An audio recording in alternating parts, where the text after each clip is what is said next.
Hello दोस्तों, आपने thumbnail में देख लिया। हरियाणा कौशल रोजगार निगम लेटर याद करो। जी हां दोस्तों, हरियाणा कौशल रोजगार निगम बड़ा झटका।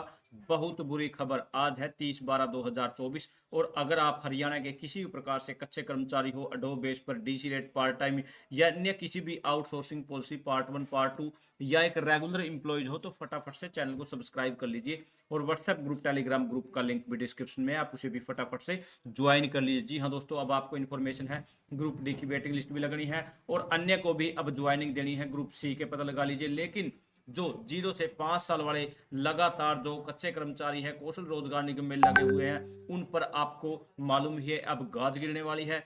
ये देखिए दोस्तों, युवाओं को दोहरी टेंशन। विधानसभा चुनाव से पहले युवाओं को लेकर हुई बड़ी घोषणा अब उन्हें टेंशन दे रही है। युवाओं को रिझाने का आनंद फान में कई भर्तियां निकाली, परंतु उनमें अभी कोई शुरू नहीं हुआ। कच्ची नौकरी वाले भी रिटायरमेंट की उम्र तक के लिए चिंता मुक्त हो गए थे, लेकिन अब चिंता है तो 0 से 5 वालों को। लेकिन उससे पहले मैं आपको एक ब्रीफ इंफॉर्मेशन यहां से भी दिखाने वाला हूं। शिक्षा विभाग में नियमित और दूरदर्श डिग्री वाले दोनों ही पदोन्नति के पात्र होंगे। हरियाणा मंत्रिमंडल की बैठक में शिक्षा विभाग के प्रस्ताव पर लगी मोहर। यहां अमर उजाला ने प्रमुखता से उठाया था मुद्दा।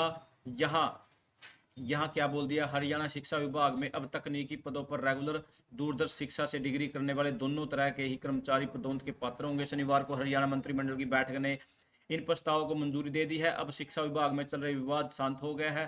दरअसल यहाँ पर ये देखिए दोस्तों, एक पक्ष केवल रेगुलर डिग्री करने वालों को ही पदोन्नत कर हक में था और दूसरा दूरस्थ शिक्षा वालों को भी उसमें मौका देने के हक में था। इस मामले को लेकर मिनिस्ट्रियल एसोसिएशन ने मुख्य सचिव को पत्र लिखा था और हस्तक्षेप की मांग की थी। बावजूद इसके शिक्षा विभाग ने पदोन्नति के लिए केवल रेगुलर डिग्री वालों को ही मान्य करने का प्रस्ताव तैयार कर मंत्रिमंडल की बैठक में रखा था। हालांकि मंत्रिमंडल की बैठक ने रेगुलर और दूरस्थ शिक्षा वाले डिग्रीदार को दोनों को ही पात्र मानने पर मोहर लगा दी है। यहाँ पर ये देखिए दोस्तों, मणिपुर, ये मणिपुर का अलग से मैटर मैं आपको ब्रीफली दिखाने वाला हूँ। यहाँ पर सरकारी स्कूल में टीचर कम थे, प्रिंसिपल ने 60 टीचर लगाए, खुद की जेब से वेतन देते हैं।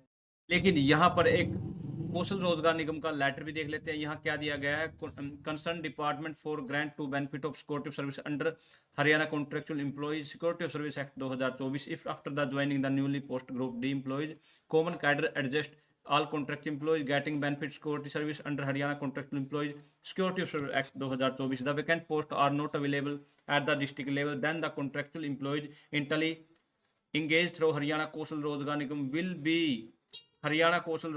will be relieved by applying the principle of first in first out. The contractual employees with the most length of engagement to be firstly relieved. जी हाँ दोस्तों, जिसके अंदर जिसको ज़्यादा समय लगे हुए होगा उसको ही इसके अंदर पहले हटाया जाएगा।